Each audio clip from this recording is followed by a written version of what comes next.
bring her daughter to safety, and now we take her away from her. Let me make sure. So it is an open, what I hear from you is that it is an open question whether there's a central database that at least stores the matching numbers between the parents and the children we're ripping away from them. It is unclear whether that information is stored centrally across the different agencies that are managing the parents and the kids.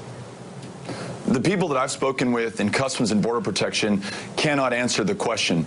The pro bono attorney with whom I visited that father in the privately run detention center later that night said she had been calling the 1-800 number that she had been given to see if she could help that father find his 12-year-old daughter.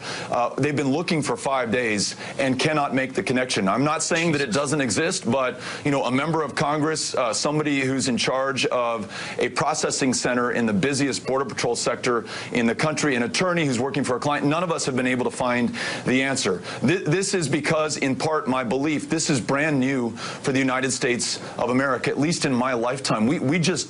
I thought we didn't do things like this.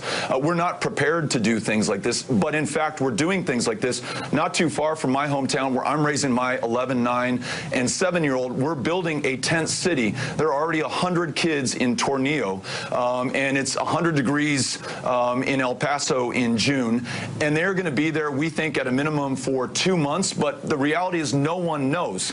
And the lasting consequence and terror of being taken away from your parents in a strange land and not knowing if you're ever going to be connected, that will be with them for the rest of their lives. That will be with us as a country for the rest of our lives. And it is now on us to do everything within our power to make this right. And that's what I'm committed to, and that's what I know a lot of good people in this country are committed to. I think we can still get this right. We still have time.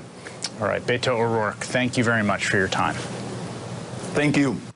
That is all in for this evening. The Rachel Maddow Show starts right now. Good evening, Rachel. Powerful interview, man. Very serious stuff. Well done. Thank you. And thanks to at home for joining us this hour. Lots of news to get to today. You knew this news week was going to be crazy. We sort of knew that Friday was going to be crazy. We didn't know it was going to be this crazy.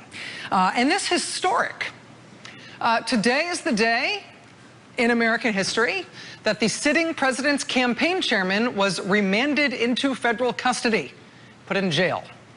And we know exactly